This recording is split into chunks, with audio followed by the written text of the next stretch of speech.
बिहार विधानसभा चुनाव से पहले लालू परिवार में खींचतान कम होने का नाम ही नहीं ले रहा है। तेज प्रताप यादव के बाद अब लालू यादव की बेटी रोहिणी आचार्य ने मोर्चा खोल दिया है। रोहिणी के सोशल मीडिया पोस्ट से बिहार की राजनीति में नया तूफान खड़ा हो गया है। सीधे तौर पर कहें तो परिवार की सियासत लड़ाई काफी तेज हो गई है। लालू परिवार में शुरू हुआ महाभारत चुनाव में नुकसान न करवा दे। क्या है ये पूरा मामला, इस वीडियो में हम आपको विस्तार से बताते हैं। बने रहिए हमारे साथ। नमस्कार, भारत एक्सप्रेस देख रहे हैं आप और मैं हूं आपके साथ हरिशंकर कुमार। बिहार की राजनीति में एक नया भूचाल आ गया है। राष्ट्रीय जनता दल प्रमुख लालू यादव की बेटी और पार्टी की सक्रिय नेता रोहिणी आचार्य की सोशल मीडिया गतिविधियों ने अचानक सियासी सरगर्मी काफी बढ़ा दी है।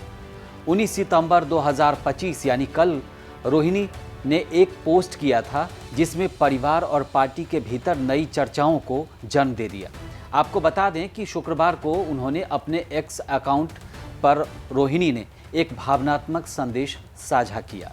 उन्होंने लिखा कि वो हमेशा बेटी और बहन के रूप में अपनी जिम्मेदारियों को निभाती रही हैं और भविष्य में भी निभाती रहेंगी। आपको ये भी जानकारी दे दूं कि ये वही रोहिणी हैं जिन्होंने अपने पिता को बीमारी के दौरान उन्होंने अपना एक किडनी दिया था। उन्होंने ये भी साफ किया कि उन्हें न तो किसी पद की चाह है और न ही राजनीतिक महत्वाकांक्षा। उनके लिए आत्मसम्मान सबसे महत्वपूर्ण है। मतलब ये कि आखिरकार वो बात क्या है जिससे उनके आत्मसम्मान को ठेस पहुंचा है। हालांकि इस पोस्ट में किसी का नाम सीधे तौर पर नहीं लिया गया है, लेकिन राजनीतिक हलकों में चाहे राजनीति के जो जानकार हैं वो मानते हैं कि इसका सीधा इनके पोस्ट का सीधा इशारा जो है वो पार्टी सांसद और तेजस्वी यादव के करीबी और सहयोगी संजय यादव की ओर था। चर्चा ये भी है कि रोहिणी की नाराजगी का कारण परिवार और संगठन के भीतर बढ़ते हुए मतभेद हैं।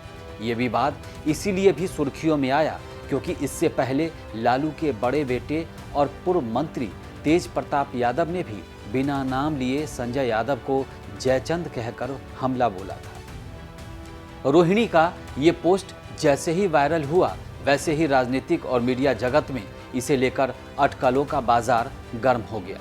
कुछ ही घंटों बाद उन्होंने अपना एक्स अकाउंट प्राइवेट कर दिया, जिससे उनके पोस्ट अब केवल उनके जो फॉलोअर्स हैं वही देख सकते हैं। हालांकि विश्लेषक जो हैं, चुनाव मामलों के जानकार हैं, उनका मानना है कि ये उनका फैसला उन्होंने दो कारणों से उठाया होगा। पहला कि संभावित आलोचनाओं से खुद को बचाने के लिए, और दूसरा ताकि परिवार और पार्टी के भीतर किसी भी टकराव को और हवा न मिले।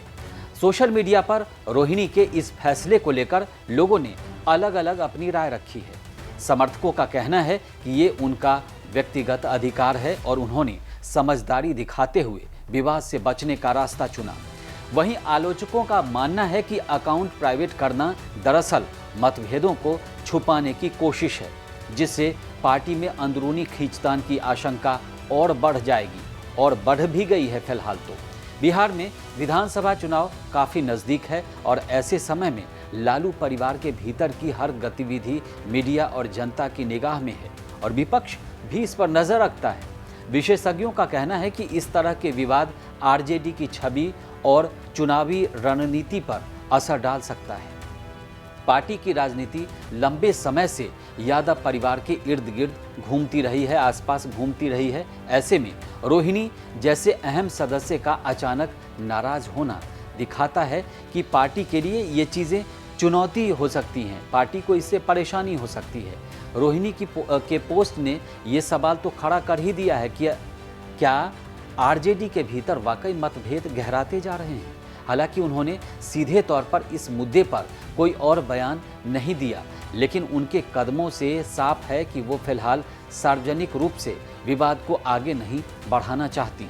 लेकिन सियासी विशेषज्ञों का मानना है कि सोशल मीडिया के इस दौर में ऐसे संदेश जल्दी ही चर्चा का हिस्सा बन जाते हैं और कई बार इसका असर ज़मीनी स्तर तक पहुंच जाता है, कार्यकर्ताओं तक पहुंच जाता है। हालांकि फिलहाल सबसे बड़ा सवाल तो यही है कि रोहिणी आगे क्या रुख अपनाएंगी।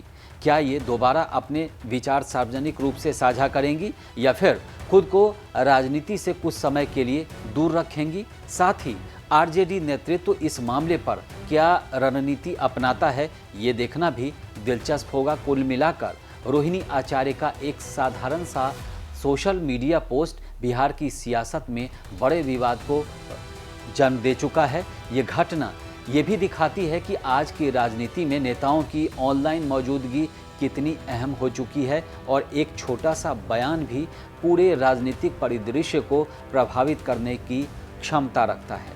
हालांकि आत्मसम्मान के ठेस की बात उन्होंने रोहिणी आचार्य ने रखी है, तो अब सवाल ये है कि उनके आत्मसम्मान को आखिर ठेस किसने पहुंचाया है? कौन है वो व्यक्ति?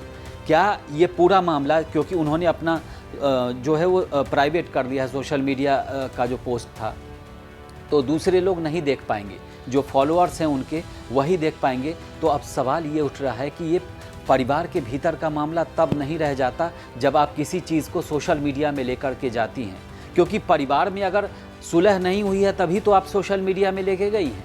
तो लेकिन अब लगता है कि ये बात परिवार में सुलझाने की कोशिश हुई होगी, क्योंकि चुनाव होना है।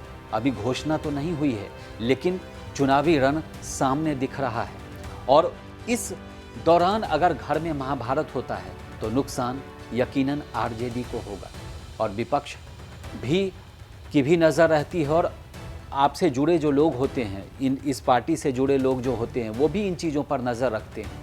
तो ख़ास तौर से इस तरह की चीज़ें अगर सोशल मीडिया पर आती है तो फिर कहीं ना कहीं नुकसान पार्टी को भी होता है, जिसकी वजह से इसको घर में सुलझाने की कोशिश ज़रूर हो रही होगी। इस वीडियो में फ़िलहाल इतना ही।